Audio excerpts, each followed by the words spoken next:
નમસ્કાર, હું હિરેન પંચાલ દેખે છે દાહોદમાં આપનું હાર્દિક સ્વાગત કરું છું.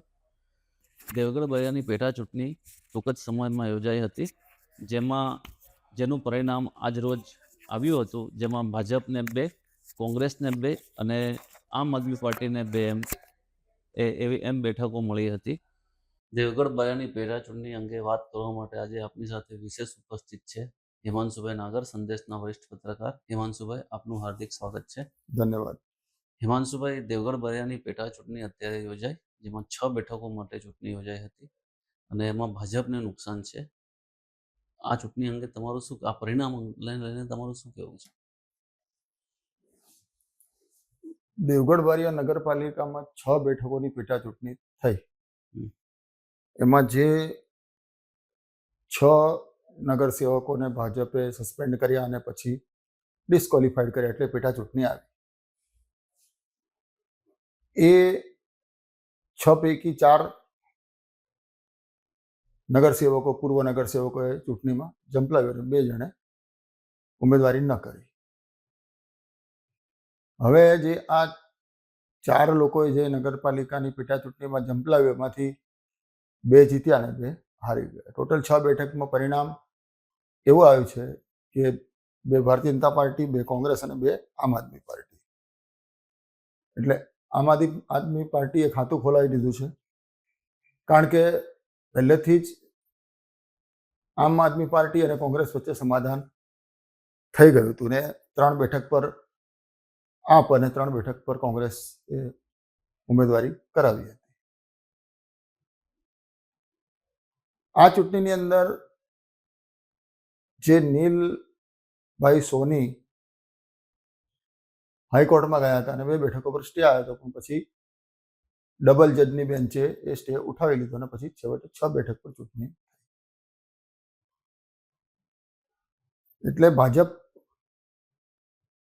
માટે પરિસ્થિતિ એવી થઈ કે નીલભાઈ સોની રસાયણ વિજ્ઞાનમાં કહેવાય છે કે ઉદ્દીપક પ્રક્રિયામાં ભાગ લીધા વિના પ્રક્રિયાને ઝડપી બનાવે. નીલભાઈ સોનીએ આવું કામ કર્યું હોય તેવું લાગે છે.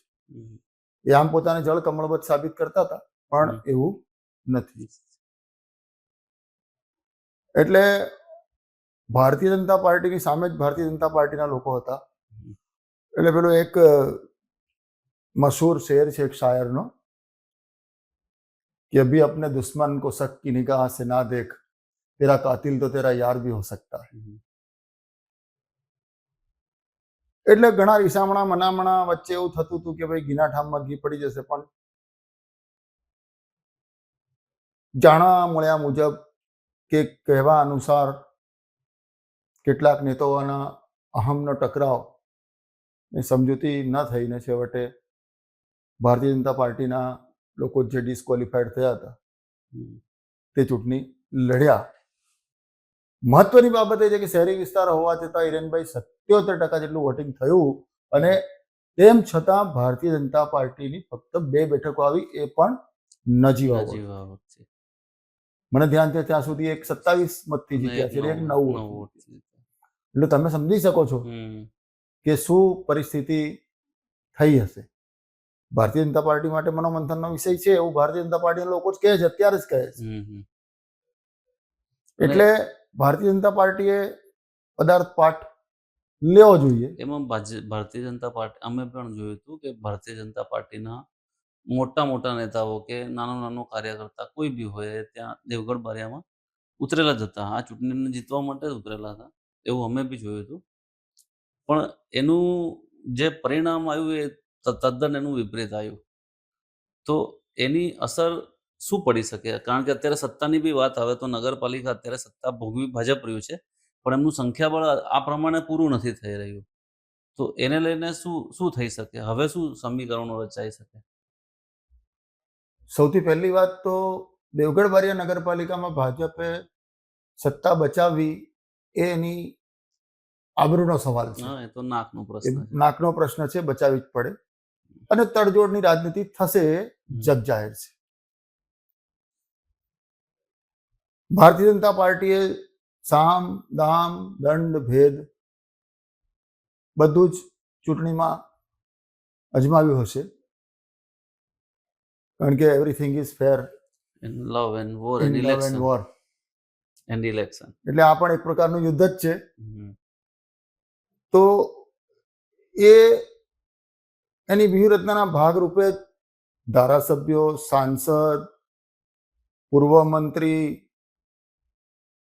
બીજા વિસ્તારના મોરચાના હોદ્દેદારો, એક વાતાવરણ બનાવવા માટેનો પ્રયત્ન કરવામાં આવ્યો કે ભાજપ અહીંયા જીતશે, અને ભાજપનું ગઢ પણ છે દેવગઢ બારિયા. ભાજપનો ગઢ પણ છે.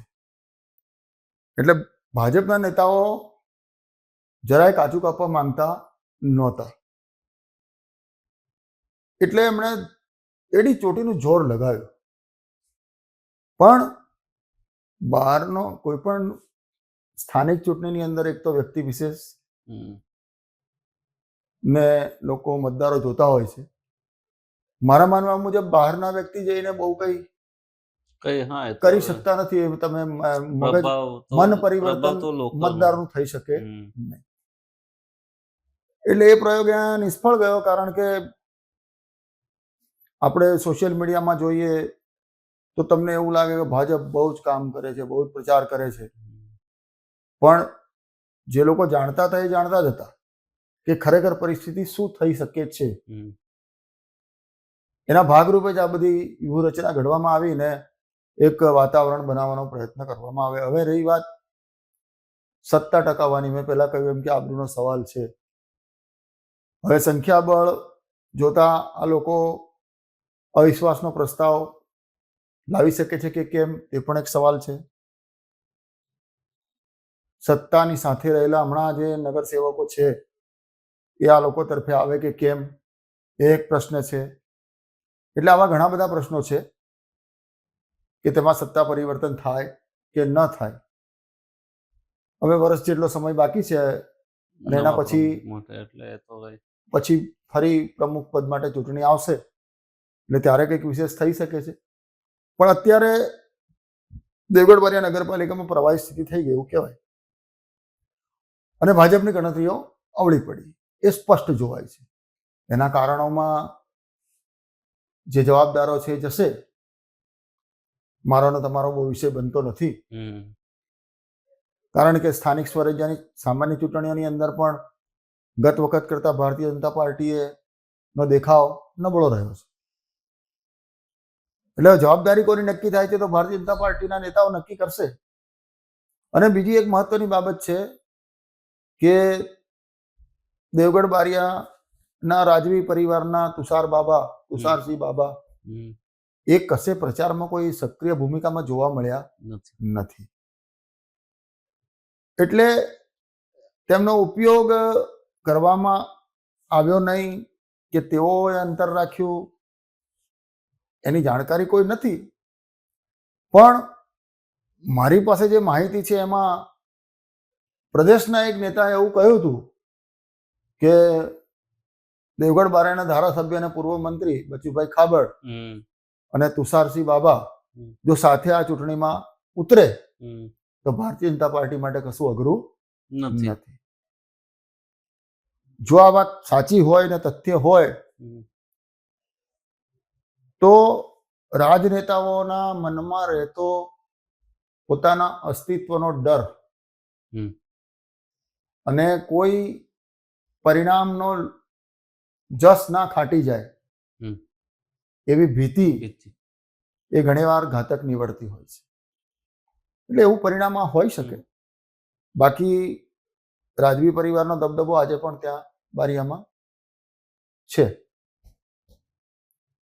હવે હું તમને એમ પૂછું છું કે જેવી રીતે એક શહેર બીજા શહેરને જોડતું હોય છે, હવે માની લો કે આપણે દેવગઢ બારિયાની પેટા ચૂંટણી થઈ, હમણાં દાહોદમાં બી ટૂંક જ સમયમાં ચૂંટણી યોજાઈ હતી નગરપાલિકાની છે. હવે તમને આ બંને ચૂંટણીમાં કંઈક સામ્યતા જેવું લાગે છે? સામ્યતા શું આમ તમારા હિસાબે કોઈ? મને જે સામ્યતા દેખાય છે હિરેનભાઈ, એટલે પહેલું તો બંને જગ્યાએ ભાજપ જોઈતું પરિણામ મેળવી શકી નથી એ દેખાય છે. દાહોદ નગરપાલિકામાં 31 ને બદલે 11 બેઠકોનું નુકસાન થયું. આમ તો 34 હતા, પાછળથી 3 નગરસેવકો પાછળ ભાજપમાં જોડાઈ ગયા હતા. પણ આપણે પરિણામ જોઈએ તો 11 બેઠકોનું ચોખ્ખું નુકસાન થયું છે. અને બહુમતી માટે 19 બેઠકો જોઈએ. અત્યારે ભાજપ 20 બેઠકો ઉપર જીતીને સંતોષ માની રહ્યું છે અને સત્તા ભોગવે છે. દેવગઢ બારિયાની અંદર પણ એવું જ થયું. હમ. એટલે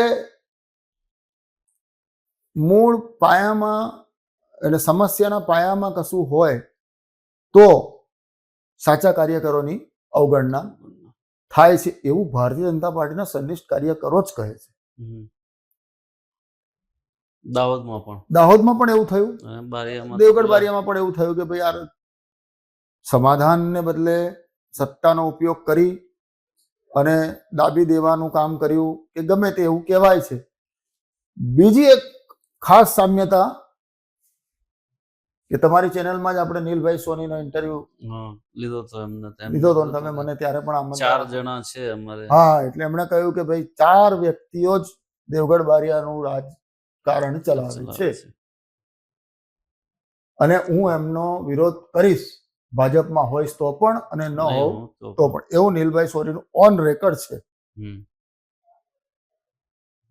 દાહોદની અંદર પણ આ જ પરિસ્થિતિ છે, પણ દાહોદની અંદર કોઈ નીલ સોની હજુ પેદા થયો નથી કે જે વ્યક્તિ આવું કહેશે, બોલે છે, વાત કરે છે, બધા જ બધું કરે છે, પણ સામે ચાલીને નથી પણ હજુ સુધી એ વસ્તુનો બહાર પ્રકાશમાં આવી નથી. જ્યારે ને ત્યારે આવી રીતે કોઈક એવી ઘટના બનશે અને કાર્યકરોનો અવાજ કે એ દબાવવામાં આવશે ત્યારે વિસ્ફોટ થશે. અને દાહોદમાં તો તમે એનું ચેરમેનોની વરણીમાં પણ જોઈ શકો છો. તમારી ચેનલમાં પહેલા પણ મેં વાત કરી છે કે જેટલા લોકો સંગઠનમાં હતા, જેટલા લોકો સિનિયર છે, એમાંથી એ બધાની વાત બાકી કરીને નવા છે, ફ્રેશ, જે હજુ રાજકારણના બાલમંદિરમાં છે, એવા લોકોને કેવી કેવી જવાબદારી આપવામાં આવી છે એ આપણે જોઈએ છે. એટલે ભારતીય જનતા પાર્ટીને દેવગઢ બારિયા અને દાહોદની વાત કરીએ, તમે પૂછ્યું એટલે કહું છું કે અમુક લોકો, નીલભાઈએ પણ એવું જ કીધું કે પાર્ટીને કેપ્ચર કરી લેવાની, નિર્ણયો એમના મુજબ થવા જોઈએ. તો એવું ને એવું દાહોદમાં છે. શહેરનું રાજકારણ અમુક લોકોના ઈશારે ચાલે છે અને પક્ષના જવાબદારો તેમની હામાં હા મેળવે છે, એટલે પોતાનું ધાર્યું કરી શકે છે. પણ ક્યારેક આવું, જોકે 20 બેઠકો મળી એ કોઈ ભાજપ માટે દાહોદમાં સારું પરિણામ નથી. ના ના જ કહેવાય ને. તો પહેલા તો 35 બેઠક હતી એમની, 31 હતી, 35 થઈ. હા, 31 ને 34 થઈ પછી. હા, અને આ પહેલા પણ મેં વાત કરી છે કે વિધાનસભા અને લોકસભાની અંદર દાહોદ શહેરમાંથી લીડ ભારતીય જનતા પાર્ટીને મળતી નથી. એવી જૂજ ઘટનાઓ છે, એકાદ બે કે એવી ચૂંટણીઓમાં ભારતીય જનતા પાર્ટીને લીડ મળી છે. એટલે ગઈ વિધાનસભાની વાત કરીએ કે ગઈ લોકસભાની વાત કરીએ, જે લીડ મળી હતી, નગરપાલિકાના પરિણામ જોડે એને સરખાવીએ તો એ લીડ મળવાની સંભાવના હવે જોવાતી. હું એમ કહું છું કે ચલો, આ તમે દાહોદની વાત કરી, દેવગઢ બારિયામાં બી જે પરિણામ આવ્યું, ભાજપ વિરુદ્ધ ભાજપ થયું ને ભાજપના લોકો કોંગ્રેસમાંથી કે આમ આદમી પાર્ટીમાંથી ચૂંટણી લડી અને પરિણામ એવું આવ્યું કે ભાજપને 4 બેઠકોનું નુકસાન પણ ગયું. તો હવે આ ચૂંટણીનું જે પરિણામ આવશે એનાથી વિધાનસભાની, જે આગામી વિધાનસભા 2027માં થવાની છે, તો એની ઉપર કઈ અસર થશે કે નહીં થાય? દેવગઢ બારિયામાં પણ તો અસર થવાની સંભાવનાઓ ખરી જ ને. 100% શહેરી વિસ્તાર છે. શહેરી વિસ્તારમાં આમ આદમી પાર્ટી આજે 2 ટિકિટ ખાતું ખોલી દીધું એમનું. હા, એટલે શહેરી વિસ્તાર છે, શિક્ષિત લોકો છે, સંપન્ન લોકો છે દેવગઢ બારિયામાં, એટલે એ અસર તો થશે જ લોકોના મગજમાંથી. એટલે તમે એક વસ્તુ છે કે બીજી પાર્ટીનો પગપેસારો થાય એટલે જે અન્ય પાર્ટીનું નુકસાન થવાનું જ છે. અને કોંગ્રેસ અને આમ આદમી પાર્ટીએ બુદ્ધિનું કામ કર્યું કે બંને ગઠબંધન કરી લીધું. આવું ને આવું ગઠબંધન જો વિધાનસભામાં થાય તો ભારતીય જનતા પાર્ટી માટે કપરાચરણ છે. કારણ કે 2022ની ચૂંટણીમાં તમે જુઓ તો આપણી સંસદીય વિસ્તારની 7 બેઠકો છે. એમાં બીજા એમાંથી નંબર 5 બેઠકો એવી છે કે કોંગ્રેસ અને આમ આદમી પાર્ટીના વોટ ભેગા કરો તો ભાજપ હારી જાય. અને લગભગ બીજા નંબર પર બી બીજા નંબર પર આમ આદમી પાર્ટીના પાર્ટી રહી ઉમેદવારો એવા રહ્યા છે. આમ આદમી પાર્ટીના નામે વોટ મળ્યા. ગરબાડામાં પણ એવું થયું. ઝાલોદ, ઝાલોદ, ફતેપુરા, લીમખેડામાં તો જીતતા ભારતીય જનતા પાર્ટી હાંફી ગઈ અને 3600 જેટલા વોટથી ભારતીય જનતા પાર્ટીનો વિજય છેલ્લા રાઉન્ડમાં થયો. અને એ પણ સંસદના ભયનું હા, સાંસદ એ પણ નોંધનીય બાબત છે. તમે જે એને હાઇલાઇટર કર્યું આ વસ્તુ પર કે હા, અને આમ તો એવું કહેવાય કે લીમખેડા એટલે ભારતીય જનતા પાર્ટીનું રાજકારણનું એપિસેન્ટર એવું કહેવાય છે. ને ત્યાં પણ પરિસ્થિતિ આવી થઈ. એટલે હવેની પરિસ્થિતિ એવી છે કે જો આમ આદમી પાર્ટી અને કોંગ્રેસ જો સામૂહિક રીતે ચૂંટણી લડે તો ભારતીય જનતા પાર્ટીએ પોતાની રણનીતિ બદલવી પડે. વોટોનું વિભાજન ન થાય તો તકલીફ પડે.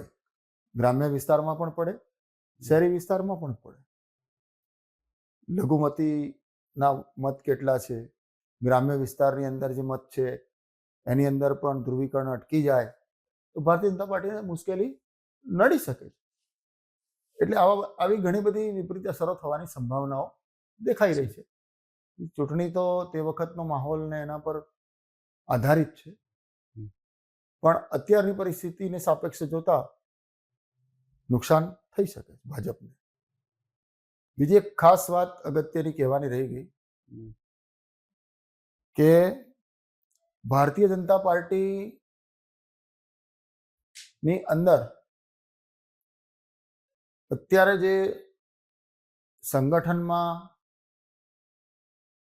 સંગઠન દ્રષ્ટિએ જોવો કે શું છે, કઈ રીતનું ચાલે છે, નિર્ણયો કઈ રીતે લેવાય છે,